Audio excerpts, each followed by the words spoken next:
This is about the fascinating and somewhat eerie adventures of Master Hughes. He's had some incredible and mysterious experiences while filmmaking in the wilderness. The strange screams, howls, enormous footprints, and dark shapes in the woods certainly add an element of mystery to his adventures. These encounters are reminiscent of tales of cryptids and unexplained phenomena that often captivate the imagination. It's remarkable that he has lived to tell these stories and share them with others.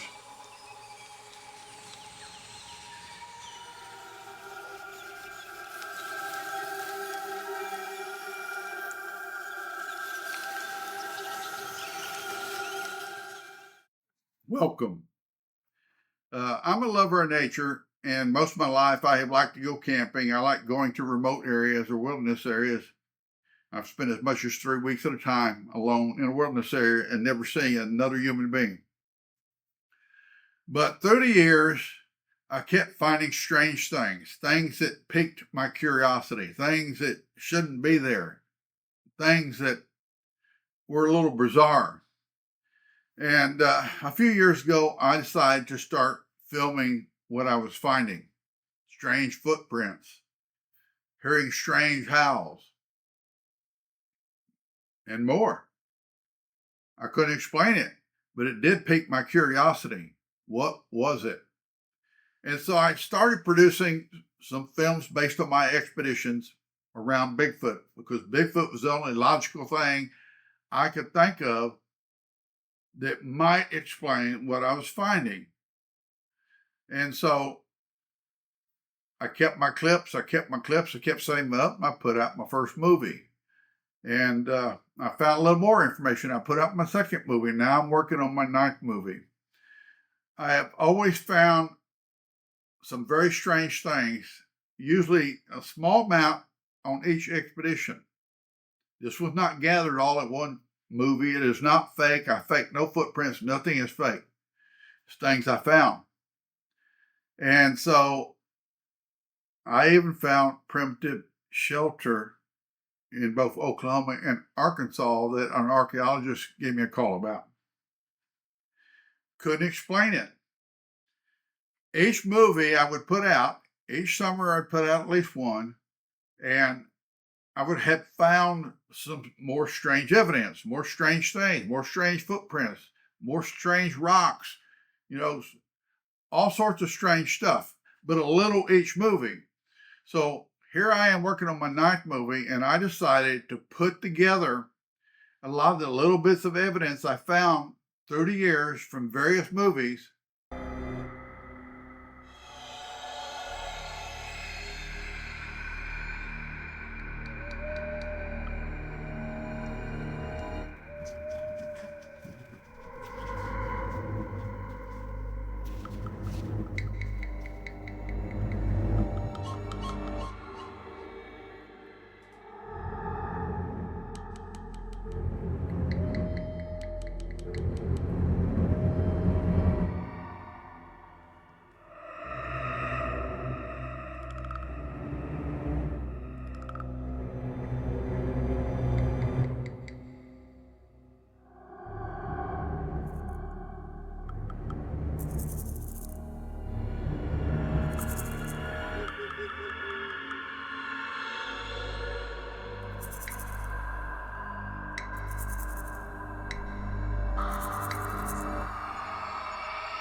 Now, when I decided to start my search for Bigfoot, I decided to start in Arkansas.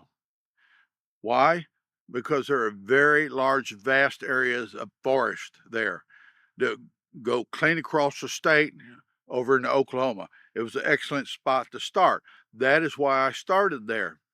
And through my journey, it has turned out to be a good idea.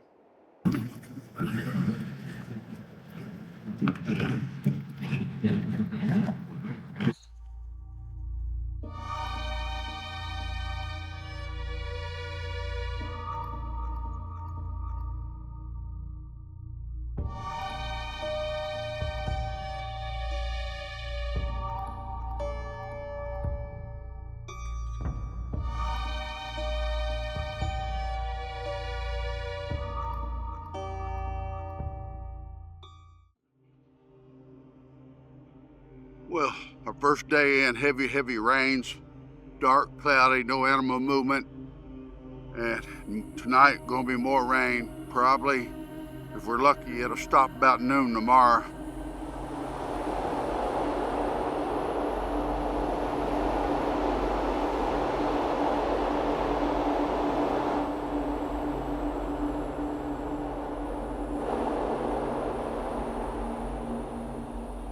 The fog is so thick out here, I don't know what direction the beast is coming from.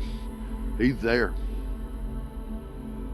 The fog's just getting worse, though. It's about to engulf me.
Now, when I first started these expeditions, I had one advantage over a lot of people. I had training in investigations. So where a lot of people who were going to shoot Bigfoot films were just making stuff up because they didn't know what they were looking at. That's one reason I found so much actual evidence. I had training, I spotted things, I recognized it as evidence. A lot of people would probably walk past the same evidence many times and not known it was evidence. It's like a puzzle. You can't stack evidence. It doesn't work. It's a puzzle. You lay it out and you put all the pieces together and try to see what it's telling you. That's why I was so effective and I got so much evidence. It took me quite a while to do it, but legitimate evidence is hard to find when you're up in 1,000,000 acres of woods.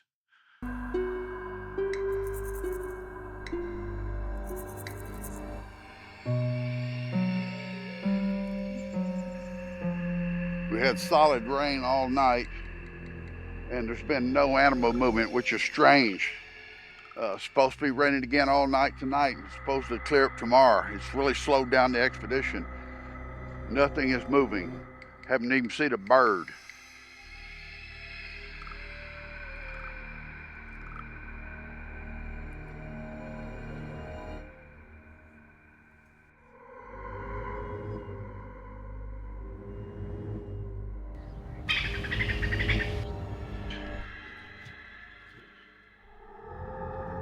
Now, for some reason, every time I go looking for the Kiamichi beast, I start finding people's clothing, middle of nowhere, but I never find the people.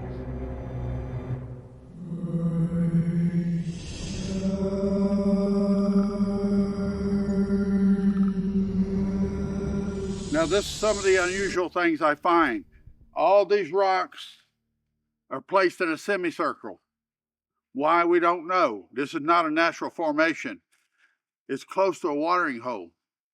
It's also a direct line with the shelters we have found that we believe the Kiamichi beast is staying or has used in the past. Now, there's something called interpretation of evidence, and this is where a lot of people fail. For example, I found rocks in semicircle patterns or full circles in my searches in Oklahoma and Arkansas. I found these patterns. And a lot of people wouldn't understand. There is something called sorted pattern ground. And it is a phenomena where rocks can actually cause circles, semicircles, or other various unusual shapes. It does happen. So what's the importance of what I found and what I'm telling you about? The thing is this: sorted pattern ground, rocks like that form circles on their own are normally found only in Arctic regions. Up north, Canada, maybe Alaska, where they have extreme temperatures, Arctic regions is where you find rocks that, through phenomena, will create circles or shapes. You don't normally find that in Oklahoma or Arkansas. The weather is not severe enough. So that's why it's so important to understand how to interpret the evidence you're finding. If I were in Canada or Alaska, especially Alaska, and I found a circle of rocks, that would be just the unusual phenomena created by the extreme temperature changes. But finding that same evidence in Oklahoma or Arkansas is way, way different, because the temperature changes there are not to the extreme that would cause the phenomena. So what created the circles or rocks or semicircles or rock stacking?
It may have been Bigfoot's lunch.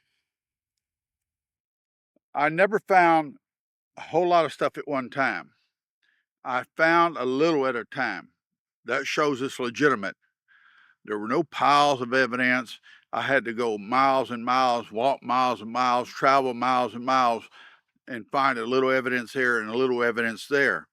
That gives or leans to its credibility. It was a very important method.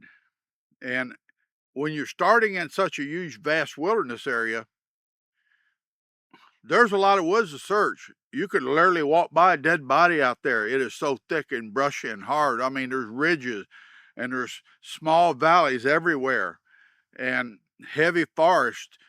And some cases, you run across old mines that might be used. There was so much to search.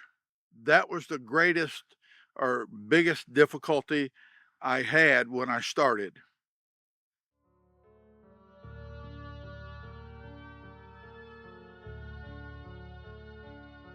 Usually, I go alone on these expeditions. I have carried up to 2 people with me on the expeditions, but quite often I am alone. And I spend 3 weeks on these expeditions, sometimes not seeing a soul. Out of that 3 weeks, it's about 168 hours in the dark alone with whatever is there. Cougar, there are some wolves up there, coyotes, bobcats, Bigfoot, and God knows what else. Some say there's a dogman up there, but I don't know about that. But 168 hours in the dark alone. What's it like? Well, it can get pretty interesting, especially at night when the coyotes start howling and then you hear Bigfoot howling. Gets pretty interesting.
Now, when I went up there, it's obviously very hard to get photos of something in the thick, thick brush. It's almost impossible with these cameras.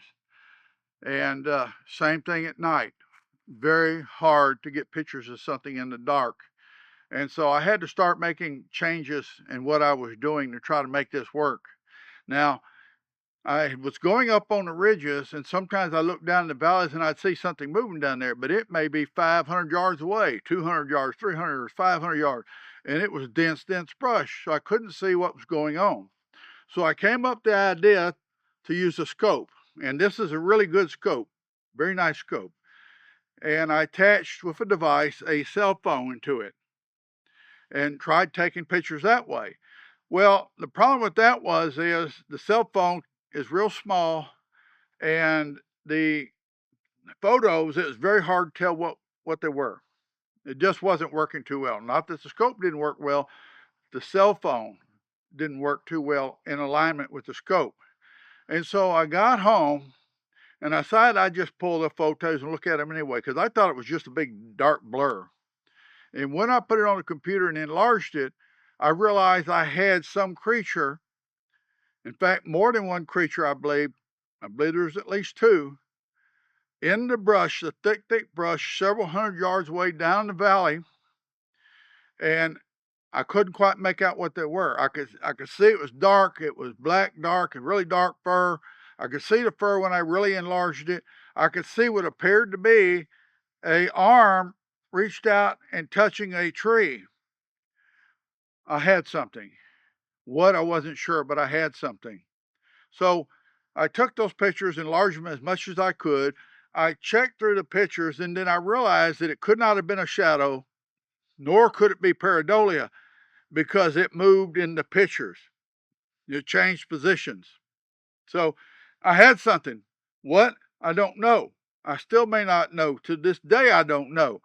But there was clearly something in the woods, deep in the brush, standing behind these trees. Take a look at the photos.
I have spent years going up there and probably, oh, there's 1,000,000 acres or more of wilderness area up there, woods and woods and woods and woods. And it took a long time to start knowing where or figuring out where to go to have a good chance on finding evidence. It wasn't something I just walk out and find it. No, I spent a long time and a lot of walking to determine where the most likely areas were and actually find evidence. It took a long time. I've been going for years up there.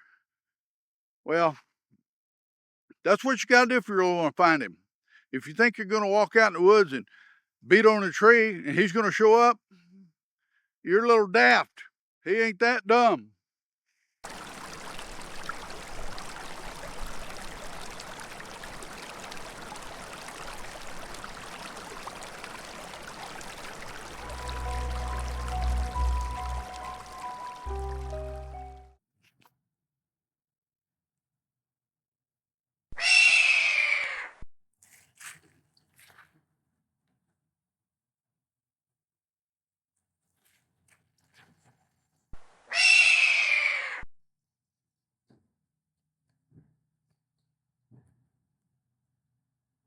Well, quite often you see on TV somebody's got a Bigfoot show and they show a bunch of limbs that have fallen against each other, and they say it's a Bigfoot TP.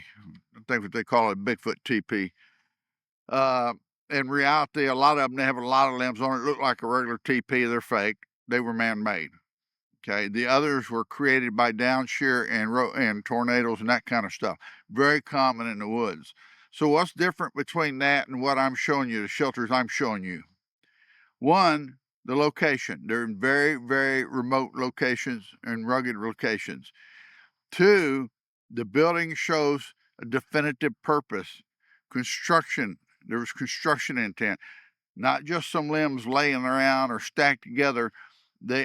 Some of these actually had mud put over them, leaves put over them, moss put over them to create a shelter.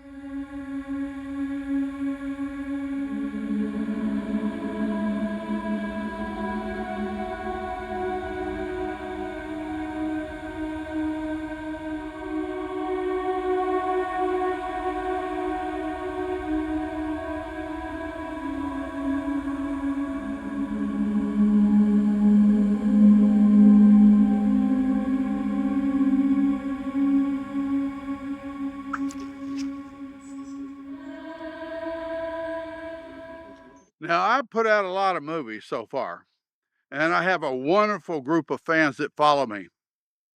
Great people. I rarely get strange comments, but I have gotten some strange comments like, the old man can barely walk around. See how slow he moves. I want to point this out for your safety, and I always include safety statements in my movies. I move purposely because I realize there are holes there that I can fall in. I realize there are 8-foot snakes. I realize there are other dangers there. So I pay attention to where I'm going and move purposely. The importance of this is, sadly, I must tell you, recently a YouTube creator died in the wilderness area shooting a movie. Very sad. My heart goes out to his family. He's gone from us. Only 22 years old, if I understand correctly.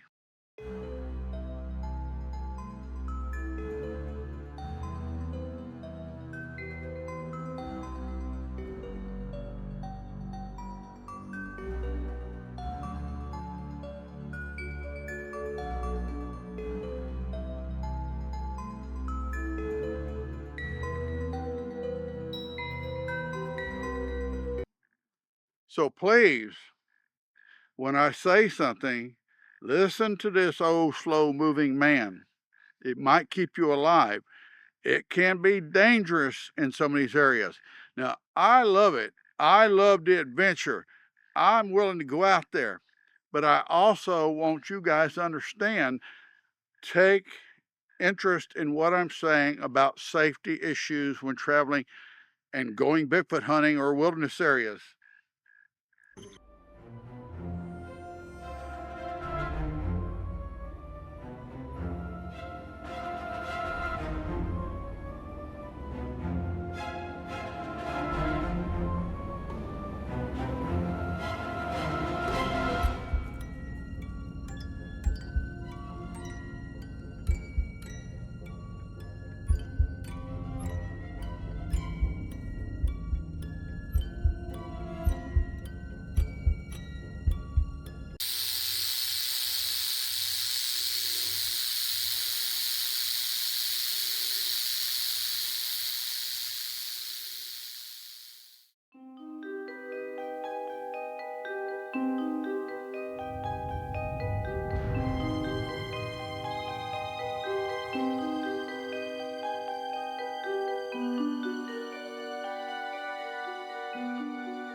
I've had other scary events. Last year was the worst. Last year, I think I got closer to Bigfoot than I ever have.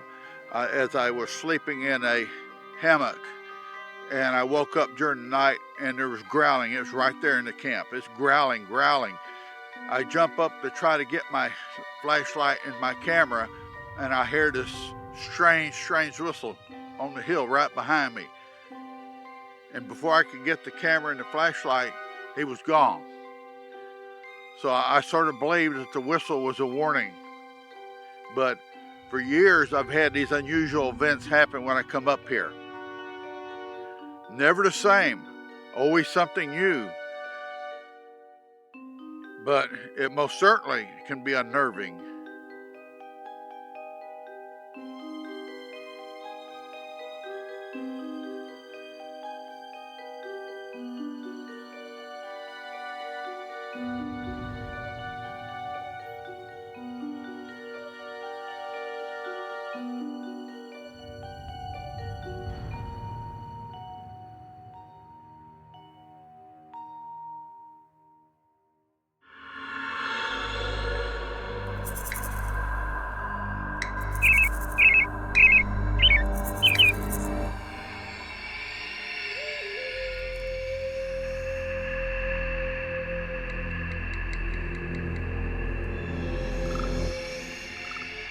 Hey, what's up? I kept hearing this growling. What kind of growling? I don't know. It's right in the camp. It's right in the camp, and I got up to look around, and then I heard this real strange whistle.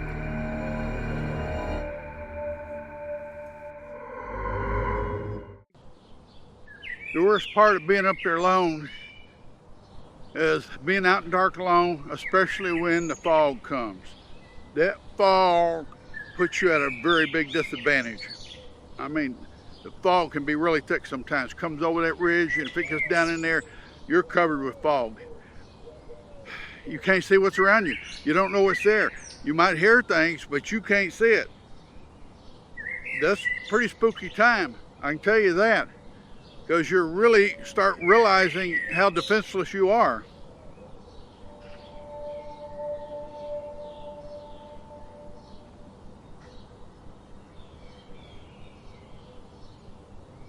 I feel pretty positive this has been used for a long time by the Kiamichi Beast. Some of the shelters are too old. One of those shelters, though, is this year, it looks like. And I feel like he's moving down the ridge line through this little valley with the two ponds and up this trail right up to the rock area, which is a high point where I'm finding the shelters. Unfortunately, I think right now, because of the heavy hunting in this area, he has most likely moved higher in the mountains. Now, through the years, a pattern of evidence started developing, such as the shelters. I found them located in East Oklahoma. They were located all the way across into the Ouachitas in West Arkansas. Direct line of evidence. What's really interesting, from the location of the biggest camp that I found, biggest location of shelters, there's almost a straight line down through the mountains over into the Ouachita Mountains, where an event happened that was called the Ouachita Beast Incident.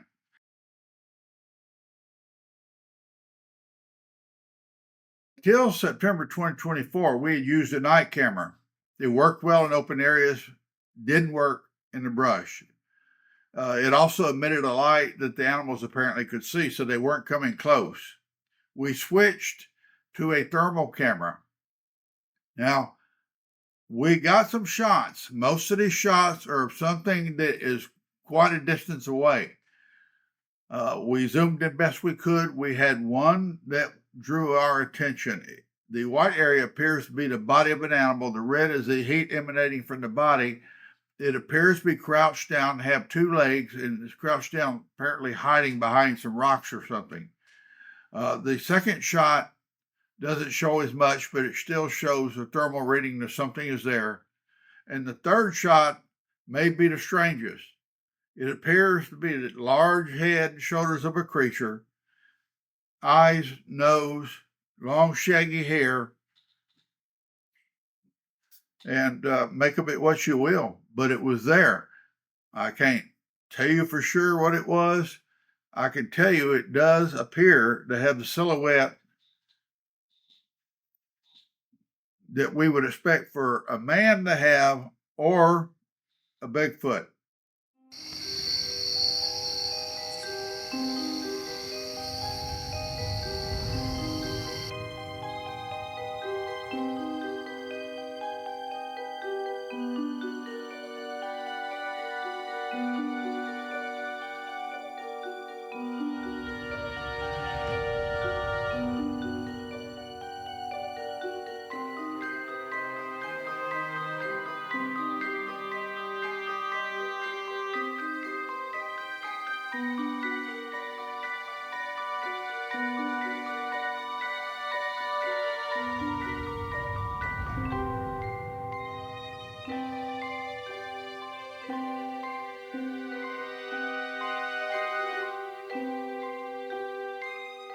Been in the mountains almost 2 weeks. We've had a lot of strange occurrences. We had the truck battery go dead. I mean, just flat dead. It wouldn't even click. And the strange thing was, in the morning, I thought I was going to have to walk 15 miles to the nearest house. Cell phones were dead, no reception.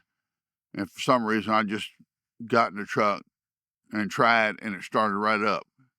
But it had been flat dead the night before. I can't explain that. So we were stuck in the one mountain area overnight because the truck was down. Battery went dead down, and then next morning just starts up like nothing had ever happened. Then we're doing a shoot, and we're using walkie-talkies, and the walkie-talkies quit communicating. They're brand new. And then we did another shoot, recorded the video, and when I got back to log the video in, it said wrong format, can't use it. And how that could be, I don't know. Then we went back and redid a shoot, and the video was there, but all of a sudden, no sound. We've been overrun just little weird things that seem to be electrically related. I don't understand what's going on. I've never had this problem with the camera, but it is happening. I guess the best thing is I didn't have to walk 15 miles. I sure didn't feel like walking 15 miles when the truck battery wouldn't start. We lucked out there.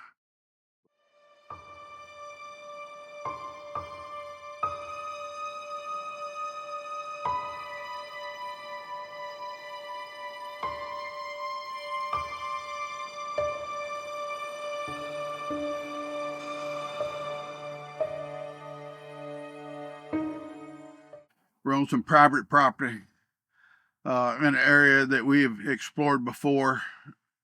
We have found evidence of what we believe to be Bigfoot there, have for years through this whole area. And we're at the base of a hill, probably, I don't know, 400 or 500 feet high. And I'm with Ross this time. He accompanied me.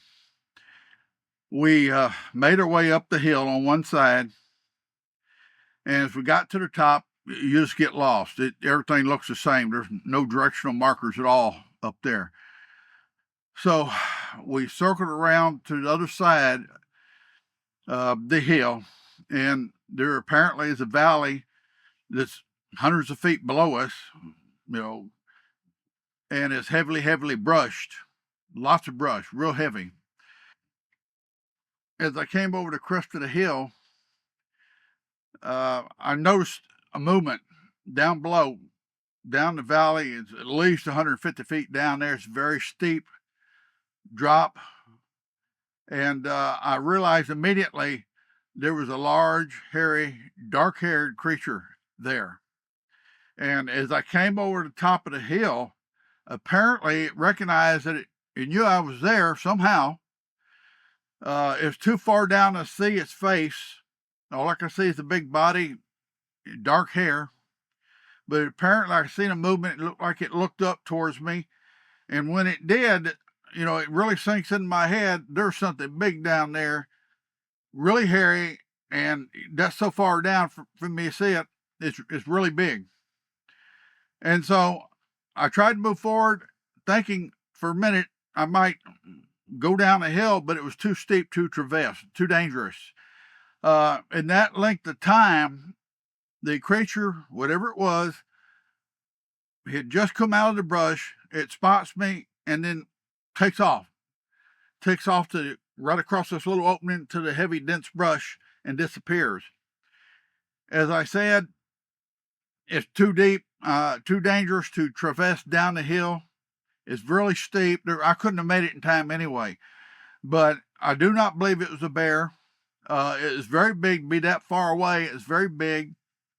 It did not have a gait like it was a bear. It moved more like a human being.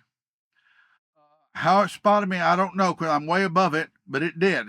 Maybe a rock sliding because I had moved forward or something. I don't know. But as I said, it looked up, shifted its head up, recognizes that I'm there, and boom, it's across the opening very fast. Didn't have time to use the camera, didn't have time to do anything. But I couldn't go down there, even if I'd wanted to, because it was so steep. I wouldn't have made it in time. It was just too dangerous. I really don't think it was a bear. I really don't. It was real big. It was bigger than a bear would be 150 feet below me. And I've seen a few bears out there. This was way bigger. And the way it acted when it spotted me, apparently lifting its head, spots me, and then takes off for cover real quick. That event actually happened. So we might say it's a presumptive Bigfoot or Sasquatch sighting, but the only thing it could have been was a bear or a Sasquatch, Bigfoot. And it really did not walk like a bear on 4 feet. It appeared to be standing and moved very quickly across. And I just don't think it looked or walked like a bear. The gait wasn't the same. Now, I have been on more than one expedition. And early on, we started with very little equipment. So we didn't have a lot of lighting or anything. Good flashlights was about it. But I would see something in the dark outside the edge of the camp. And I tried to take photos of it. They were never successful because the light wouldn't penetrate the heavy brush and the camera couldn't penetrate the heavy brush. But I knew there had to be something outside the camp watching. I had no doubt there was something there. And so I look at this clip. As you can see, you can't really see anything except some brush with a light on it. You see the woods, that's about it.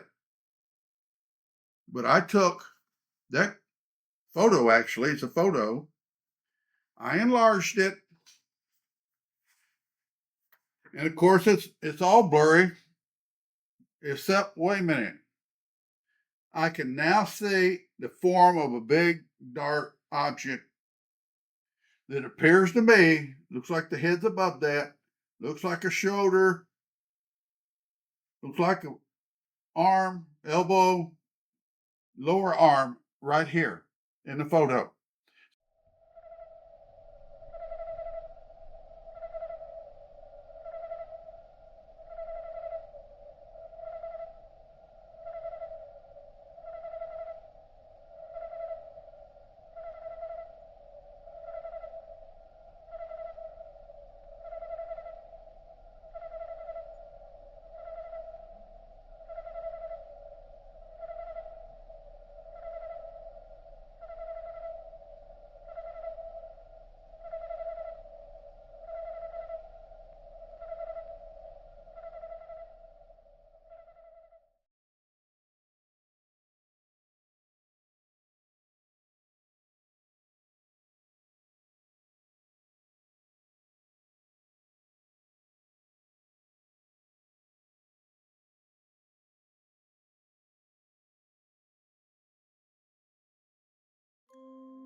climbing one of these ridges and I start finding these buds broken off. They're broken off the trees. What does that mean? It means it's feeding on the buds. There's a lot of animals that eat the buds of these trees to get a lot of nutrition. I told you the clues are small, but they're there. And look, I have hidden in the leaves a bunch more.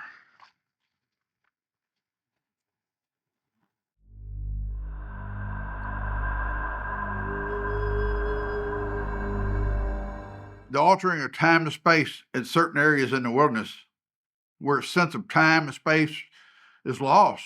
It doesn't matter. Scientists would say this is altering of cognition.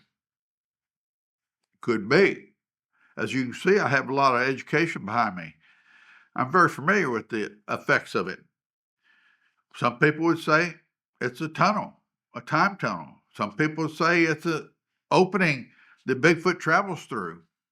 I don't know about that. I do know the effect can happen. It's very strange. It can be bizarre, but it does in fact happen. Not to everybody, maybe certain people, maybe only in certain places. The question is, what is it? Well, I don't know. I can tell you it does happen.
Now, I have warned people that I find some very, very strange things out in these wilderness areas.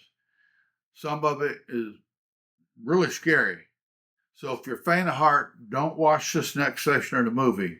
Pass it on by because it was real.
what you just saw, this spine wrapped around two rocks,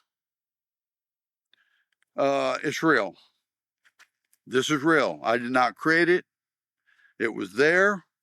I have found very, very strange things on many of my searches up there because I go a lot of times by myself or with just one person. I go to remote areas. I pay attention to what's going on around me. It's there. It was not made by me. It was not created by me. How do you explain? Boom. Right there, you've got a spine wrapped around two rocks. Okay, it's actually created by something. Was it Bigfoot? I believe for sure that this is a message.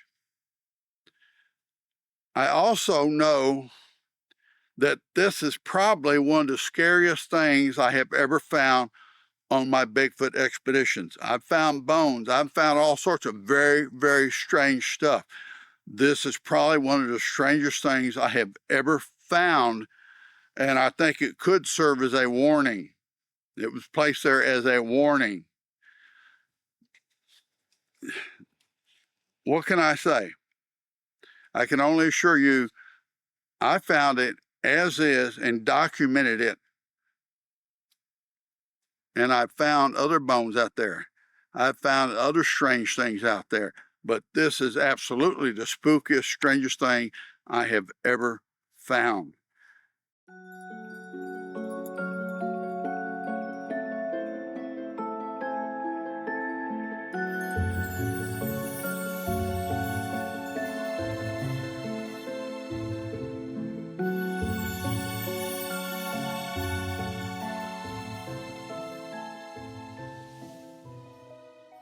The second scariest event that I have ever had out searching for Bigfoot. As you can see the tarp behind me, I'm sitting on a tailgated truck, and I have a tarp that covers this whole truck. It is so big, from windshield to down the sides past the tailgate. And I had gone to an area that I refer to as Tarp Valley.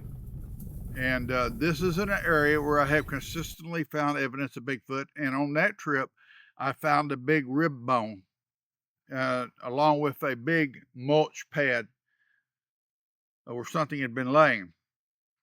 So I decided to spend the night there and continue my search. And I had covered the truck over, tarp like this. And it wasn't tied down. There was no wind. There was no rain. There was no bad weather. I just put it over there just in case. And I'm inside laying down. Now, I had fallen asleep. It was a quiet evening. Nothing's going on. I had fallen asleep. During the middle of the night, I woke up because the truck is just giving it this. It's just shaking the hell out of that truck. I have no clue what's going on. I just woke up. I'm trying to figure it out, and boom, the tarp was tore off the truck. Now, I don't have a clue what's going on. I look at the little slot that I had made to shoot camera shots with. No wind. It's pitch dark. It's not raining. There's no storm.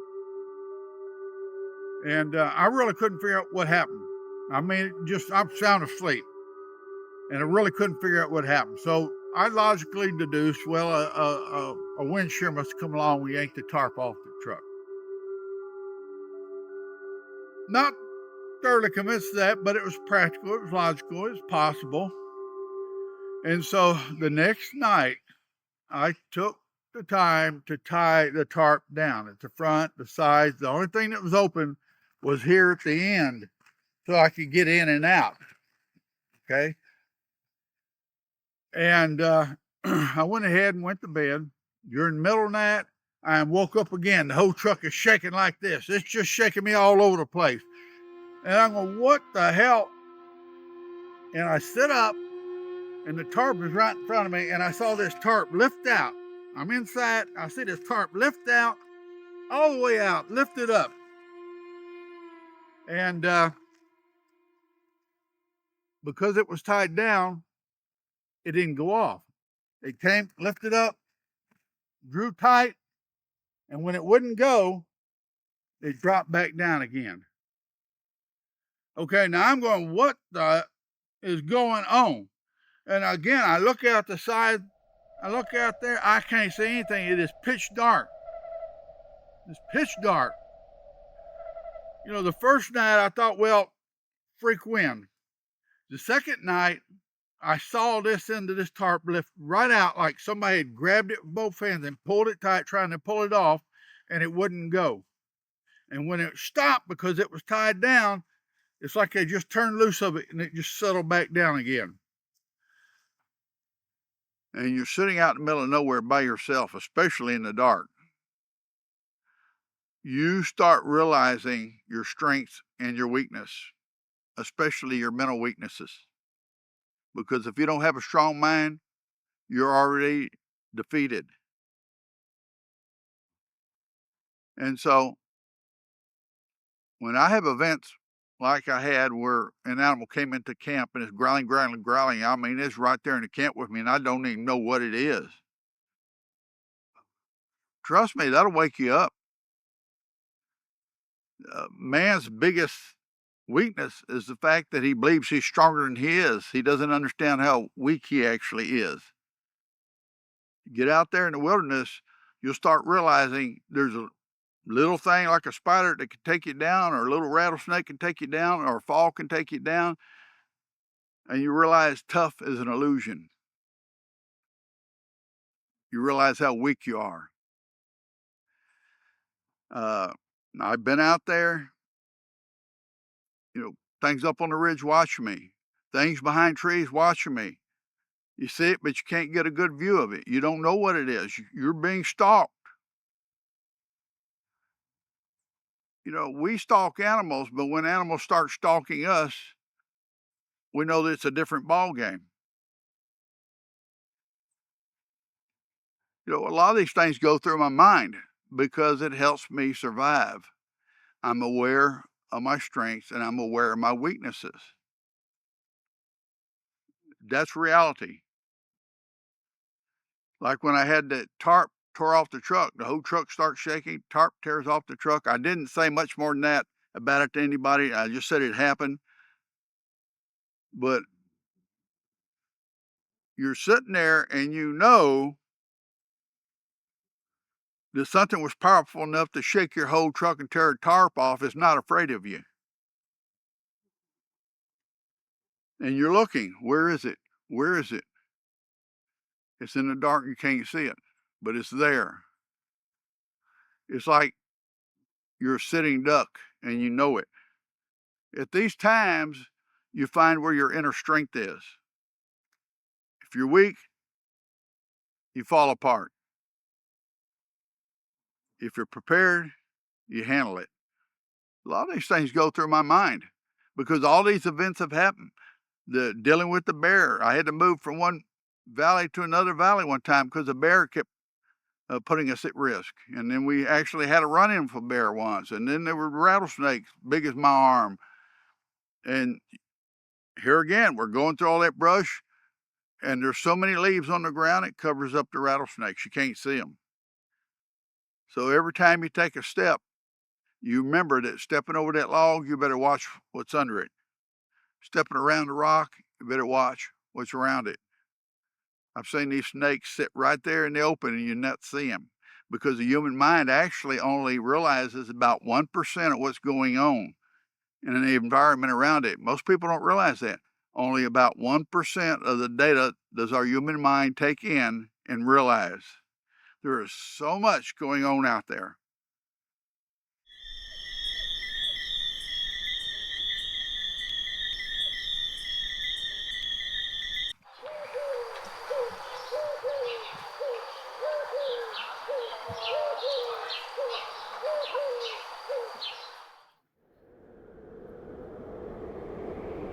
Looks like we have another cave ahead.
Now, since I had gone there numerous years, I was able to develop a pattern of movement for what I believed is Bigfoot. And I would move around until I found that pattern of movement the next time I came, located, and then I would start doing the tracking and doing the searching, trying to find more evidence. That's one reason I was so effective. I just didn't go out in the woods and wander around trying to find something. I most certainly didn't go out in the woods and bang on trees. That's the dumbest thing I've ever seen. If you want to be honest, you want to scare away a wild creature, go out there and make a lot of racket. Now, I know a lot of Bigfoot photos or films, they like that because they want the action, but they're not really looking for Bigfoot.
We're finding evidence of stacked rocks here in the creek bed.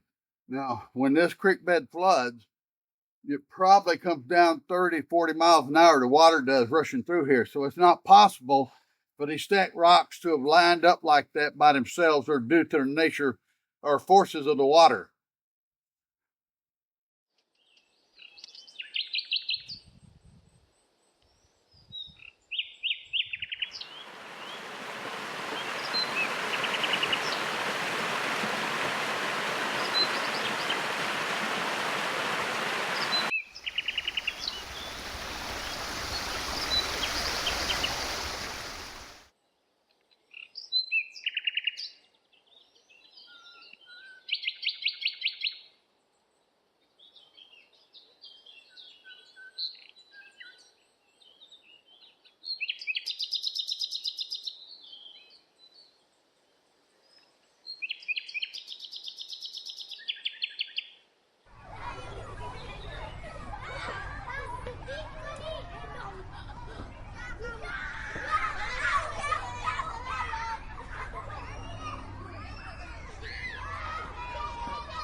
I was in the back of the truck and I start hearing children talking.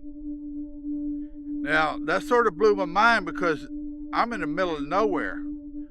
There's no children out there. There's no houses out there.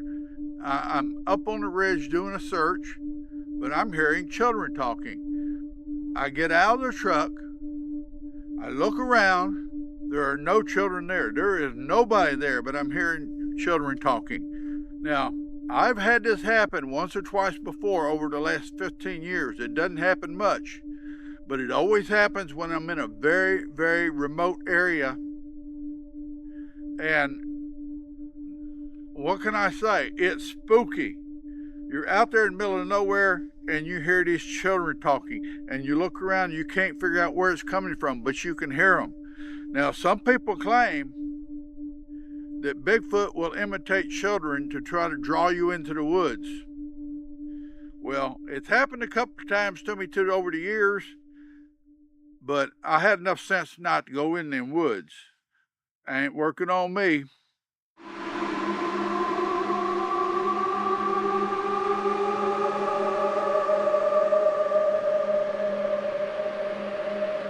Well, it's not unusual to see shadows when you're going through these woods, even in the daytime. Never know what's there. See how thick it is? Even at night, you'll see more shadows if you got a good light. Otherwise, it can move through the brush at night. You can't see it at all. At best, you may hear it. But trust me, there are things in these woods that you can't see, except maybe their shadow.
If you've never been in the woods, how could you even believe any of this? How could you believe the bones are there? How could you believe that the shelters are there? It's almost unbelievable that somebody's never been in the woods. Maybe I've changed her mind.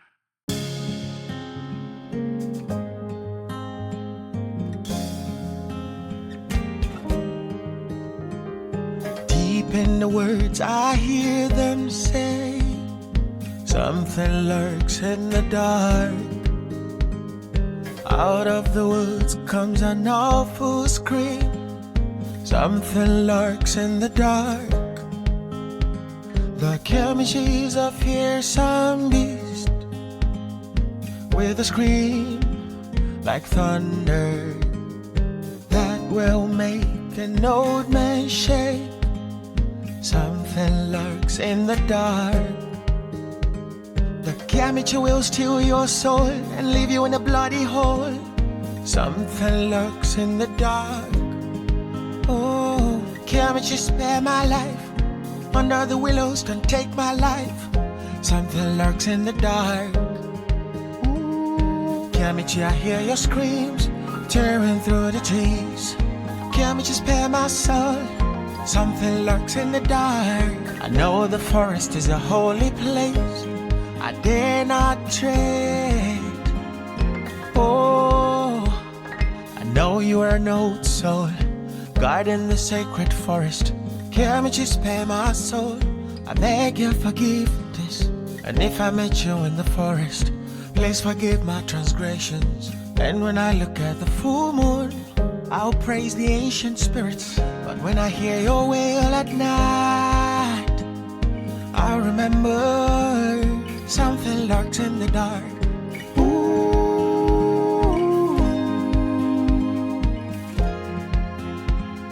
something lurks in the dark.